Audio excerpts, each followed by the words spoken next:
Hey, it's 11:40 The Bet. Adrian Hernandez here, whether you're listening to us, watching us on YouTube or the Audacy app, joined by one of the best in the business, the Chiefs trends officer at Caesar Sportsbook, Trey Wingo. Trey, we talked to you in the draft. I'm glad that you're joining us again, officially a friend of the show. How are you, my friend? Doing great, man. Doing great. Doing better than the Raiders. So, we're going to see what happens as we get into this weekend. Yeah, no one expected this first month for the Raiders. And speaking of that, I kind of want to bring you inside something that is that's been talked about a lot in terms of here in Las Vegas and not necessarily nationally. So obviously, Right. Mark Davis owns the Raiders. He owns Yeah. the Aces. Week 3, I believe it was, or week 4, the Aces were playing in the finals, and it was in Connecticut, and it was the clinching game where the Aces won and won the championship. Mark Davis decided to go to that game, and his theory was they played game 1 was on a Sunday, and it was week 1 of the NFL. He went to the Raiders game instead, but he said, I'm going to Connecticut because this is a clinching game, and I want to be there if they win the championship. Right. Raiders start 0-3, are now 1-3. A lot of people said, hey, how do you expect the team to do good if the owner is distracted? I don't want to lead the witness. I thought it was a bit ridiculous, but for you, what's your perspective on that? I've never seen one owner make a single play in any NFL game, even though Jerry Jones wants to pretend that he can. So let's just throw that weak ass, right out of here. Let's just move on, because that literally couldn't have less to do with anything, in my humble opinion. No, 100%. He's not even a Jerry Jones GM type of anyway. We'll move on and let's dive into some football. And before we get to the Raiders in the AFC West, I think Tom Brady earlier today was asked about all the parity in the league. Like, you look at the NFC West and every team's 2-2, and a lot of randomness. For you, a month into the season, what stands out to you? Well, it's funny. Tom said it's a lot of bad football, right? That's what he said. That's the way this is going to be, because Tom took 11 days off in training camp. Most teams don't play their starters in any preseason games. Tom's taking every Wednesday off during the season. Like, how you get good at football? You play football. And, Aaron Rodgers struggled out of the gate with a bunch of brand new receivers. He hasn't played in a preseason game since 2018. Patrick Mahomes has a bunch of brand new receivers. He played in 2 or 3 preseason games, and he's connecting with those new receivers. So Tom's probably right in the terms of we're not seeing a lot of good football, but because of the way things are scheduled now and the way we want to protect players for the regular season, which I totally get. I want to be clear. I don't want to see, Michael Vick break his leg in preseason games like we've seen before and people be lost for the year. So yeah, I get it, but that's why we're seeing what we're seeing. Peyton Manning once, before the 2008 season, had a bursa sac knee injury under his kneecap. It wasn't the knee, but he didn't take a single snap in training camp. He didn't play a single snap of preseason, and they started 3-4. And he said after the game, it would be disrespectful to the game of football to think I couldn't take a single snap all summer or in preseason and go out there and execute. And then after a 3-4 start, they won their last 9 games and finished 12-4. So a lot of teams are struggling out of the gate because they're still working the kinks out. And speaking of the Buccaneers, just really quick, and obviously a lot of personal life news coming out with Tom Brady, but even before that specifically, you laid it out, missing those days in training camp, missing a day every week. And I know that division, the NFC South, isn't the greatest, with the Saints struggling. The Panthers might not even have a quarterback. The Falcons, somehow they're 2-2. But big picture wise, with the Buccaneers and trying to win a championship, which is what they're focused on, how do you think that's going to play out with the Bucs this season? Well, it's their division to lose. Let's just be 100% clear. And Mike Evans back and getting Chris Godwin back is going to help. But, through the first 3 weeks of the season, the offense had scored, because there was a pick 6 in the game against the Saints. I think the offense had scored 42 points or 16 points a game, and they were averaging over 30 points a game last year. So there's obviously some deficiencies that you're going to have to deal with. And the defense had played great. Through the first 3 games, they'd given up a grand total of 27 points until the Chiefs hung 28 on them in the first half. They just got blitzkrieged. This is absolutely Tampa's team, the division to lose. Speaking of that, Tom Brady is trying to avoid, on Sunday, his first 3-game losing streak since 2002. 20 years ago. They have not lost. A Tom Brady quarterback team has not lost 3 games in a row. So it's one of the weirdest streaks in all of football. And They got to get right because they're still out of sync. Now, it's certainly possible for them. Like you said, the division is not strong in any way, shape, or form. I think if we look at the odds, they are ridiculous odds in their favor to win that division. I think they're minus 380 or some ridiculous number like that. And all hell would have to break loose. Yeah, they're minus 380. Second is plus 600. So like they are firmly still in charge of their own destiny. But this is not the same team we've seen from the last couple of years. And we've talked about a bunch of stuff, but let's not forget guard, center, guard is all new, right? On that offensive line.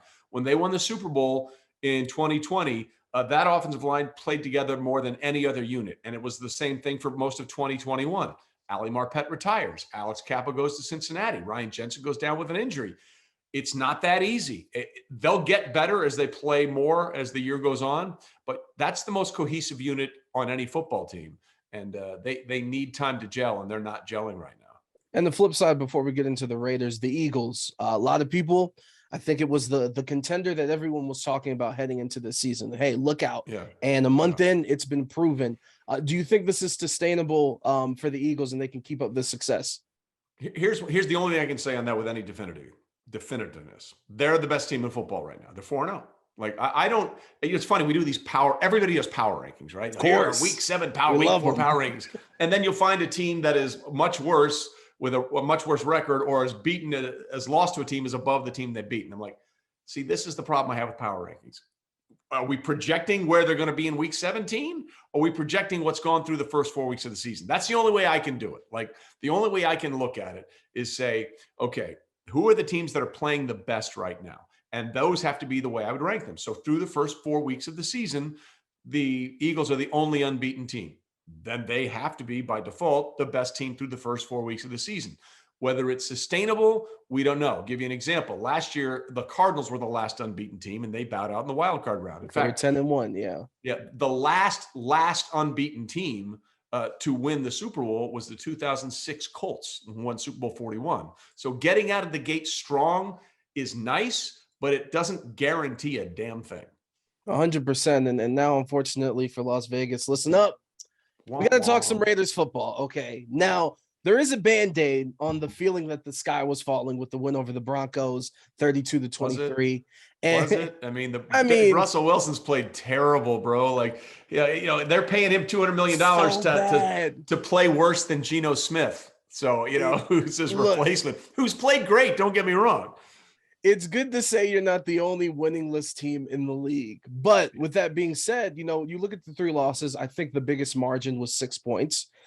These are all close games that could have been flipped and it could be reversed with the record. But it's obviously the toughest division in football with the Chiefs, with the Chargers. Or maybe it's debatable because the Broncos are so bad, but still, is all hope lost for Raiders fans? All hope should not be lost, but it might be lost after Monday night. And I just want to be clear. The numbers are what they are, okay? Since Andy Reid came to Kansas City, he's 15-3 against the Raiders. Since Patrick Mahomes took over as starting quarterback, he's 7-1 against the Raiders. He's 22-3 in the division, the AFC West. That's the single best record for any starting quarterback in a division's first 25 games in the history of football. It's just, and here's the other thing.